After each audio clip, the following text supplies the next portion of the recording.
Hi. അപ്പം നല്ല tasty ആയിട്ട് അടിപൊളിയായിട്ട് തന്നെ നമുക്ക് ഇതൊക്കെ ബീഫ് കറി ഉണ്ടാക്കാം കേട്ടോ. അപ്പോൾ എങ്ങനെ ഇത് ഉണ്ടാക്കാമെന്ന് നമുക്ക് നോക്കാം. അപ്പോൾ കുക്കറിലാട്ടോ ഞാൻ ഇന്ന് ബീഫ് കറി ഉണ്ടാക്കുന്നത്. അപ്പോൾ ആദ്യം കുക്കർ അടുപ്പത്ത് വെച്ചിട്ടുണ്ട്. അത് ചൂടായതിന് ശേഷം ഞാൻ വെളിച്ചെണ്ണ കേട്ടോ പാർന്ന് കൊടുത്തിട്ടുള്ളത്. പിന്നെ സവാള ഇട്ട് കൊടുത്തു. സവാള നന്നായിട്ട് തന്നെ ഇളക്കിയെടുക്കുക. അപ്പോൾ ഈ ഒരു ബ്രൗൺ കളർ ഇങ്ങനെ ആയി വരുമ്പോൾ അതിലോട്ട് തക്കാളിയും കൂടെ ചേർത്ത് കൊടുക്കുക കേട്ടോ. എന്നിട്ട് നന്നായിട്ട് തന്നെ ഇളക്കി കൊടുക്കുക. ഇഞ്ചി, ചെറിയ ഉള്ളി, ജീരകം ഉണ്ടല്ലോ, വലിയ ജീരകം, അതും കൂടെ ചതച്ചെടുത്തതാട്ടോ. എന്നിട്ട് ഇതാക്കണം അതും കൂടെ അതിലോട്ട് ചേർത്ത് കൊടുത്തു. അതിന് ശേഷം നമുക്ക് മസാലകൾ ചേർക്കാം.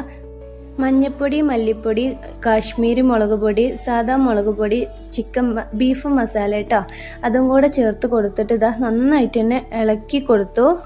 ഇനി നന്നായിട്ട് കഴുകി വൃത്തിയാക്കി വെച്ച ബീഫ് അതിലോട്ട് ഇട്ട് കൊടുത്തിട്ടുണ്ട്. എന്നിട്ട് നന്നായിട്ട് ആ മസാല ഒക്കെ എല്ലാ ഭാഗത്തോട്ടും ആവുന്ന രീതിയിൽ ഇളക്കി കൊടുക്കാം. ഇനി കുറച്ച് വെള്ളം കൂടി പാർന്ന് കൊടുക്കുക കേട്ടോ. എന്നിട്ട് ഒന്നും കൂടി ഇളക്കി കൊടുക്കുക.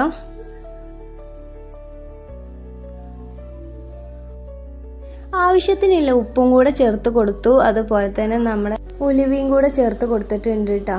ഇനി മല്ലിയില കൂടി മുകളിലായിട്ട് ഒന്ന് വെതറി കൊടുത്തിട്ടുണ്ട്. എന്നിട്ട് എല്ലാ ഭാഗത്തേക്കും ആവുന്ന രീതിയിൽ ഒന്ന് ഇളക്കിയെടുക്കുക. അതിനുശേഷം ഞാൻ കുക്കർ അടച്ച് വെച്ചിട്ടുണ്ട് കേട്ടോ. എന്നിട്ട് തീയെ നല്ല സ്പീഡിൽ തന്നെ ഇടണം കേട്ടോ. എന്നിട്ടൊരു 2 വിസിലടിച്ചതിന് ശേഷം സിമ്മിലാക്കി കൊടുക്കുക. അപ്പോൾ നമ്മളെ ബീഫ് നന്നായിട്ട് തന്നെ വെന്ത് കിട്ടിയിട്ടുണ്ട് കേട്ടോ. അപ്പോൾ ഇത് ദോശയുടെ കൂടെ, വെള്ളപ്പത്തിൻ്റെ കൂടെ, നൂൽപുട്ടിൻ്റെ കൂടെ, എന്തിൻ്റെ കൂടെ നമുക്ക് കഴിക്കാം കേട്ടോ. അപ്പോൾ നിങ്ങൾക്ക് എൻ്റെ വീഡിയോ ഇഷ്ടപ്പെടുകയാണെന്നുണ്ടെങ്കിൽ ഒന്ന് ലൈക്ക് ചെയ്യുക, ഷെയർ ചെയ്യുക, കമൻറ്റ് ചെയ്യുക, സബ്സ്ക്രൈബ് ചെയ്യാൻ മറക്കല്ലേ.